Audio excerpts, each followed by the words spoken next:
بسم اللہ الرحمن الرحیم۔ السلام علیکم۔ وضو کے جسمانی فوائد۔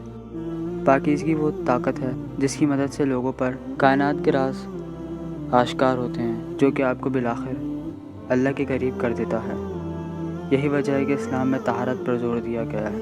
آج کی 21ویں صدی میں یہ جسمانی اعضاء دھونے کا نمونہ پوری دنیا کے سائنسدانوں کے لیے حیرت انگیز چیز بن گیا ہے۔ سائنسدانوں کی برسوں کی تحقیق کے بعد آج کے ڈاکٹر اس بات کا قائل ہو چکا ہے کہ وضو کے بے حد جسمانی فوائد ہیں۔ ہم کچھ فوائد شامل حال کر رہے ہیں۔ پہلا، باڈی ریفریشنگ، یعنی جسم کو تر و تازہ رکھنا۔ پیغمبر صلی اللہ علیہ وسلم نے فرمایا کہ سونے سے قبل وضو کر کے سو۔ آج کے اس دور میں اس حدیث کا مفہوم سمجھ آیا کہ جب ماہرین نے اس بات کی تصدیق کی کہ سونے سے پہلے پانی سے ہاتھ دھونا، بازو، آنکھیں، پیر اور منہ کو دھونے سے انسان پرسکون اور گہری نیند حاصل کر سکتا ہے، جس سے کہ اس کے جسم کا تمام درد ختم ہو جاتا ہے۔ دوسری، ریفلیکسو تھیراپی۔ یہ وہ بایولوجیکل تھیراپی ہے جو خاص طور پر چائنا میں استعمال ہوتی ہے۔ اس کے ذریعے انسانی جسم کو ریلیکس رکھا جاتا ہے، جو کہ وضو کی ہی دوسری شکل ہے۔ اس کے علاوہ جن اعضاء کو وضو کے دوران دھویا جاتا ہے، اس سے کیا فوائد حاصل ہوتے ہیں؟ پہلا، ہاتھوں کو دھونا۔ تحقیق میں یہ بات ثابت ہوئی ہے کہ ہاتھ دل سے بہت دور ہوتے ہیں، جس کی وجہ سے ہاتھ تک خون کی روانی بہت سست ہو جاتی ہے، لیکن یہ روانی پورے ہاتھوں کو دھونے سے دوبارہ صحیح ہو جاتی ہے۔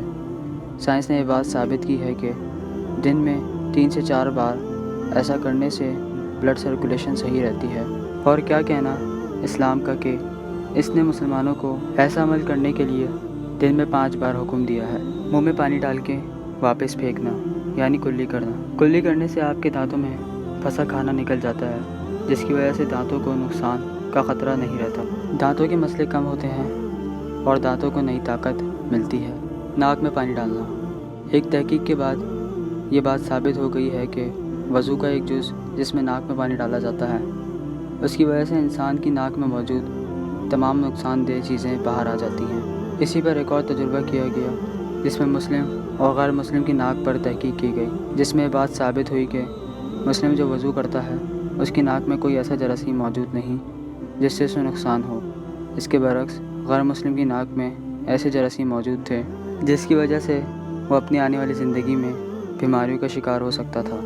وضو کے دوران منہ کو دھونے سے کیا ہوتا ہے؟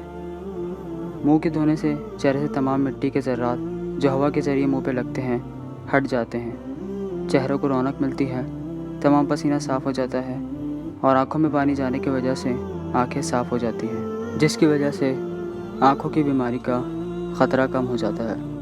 بے شک اسلام کے ہر حکم میں کوئی نہ کوئی فائدہ موجود ہے۔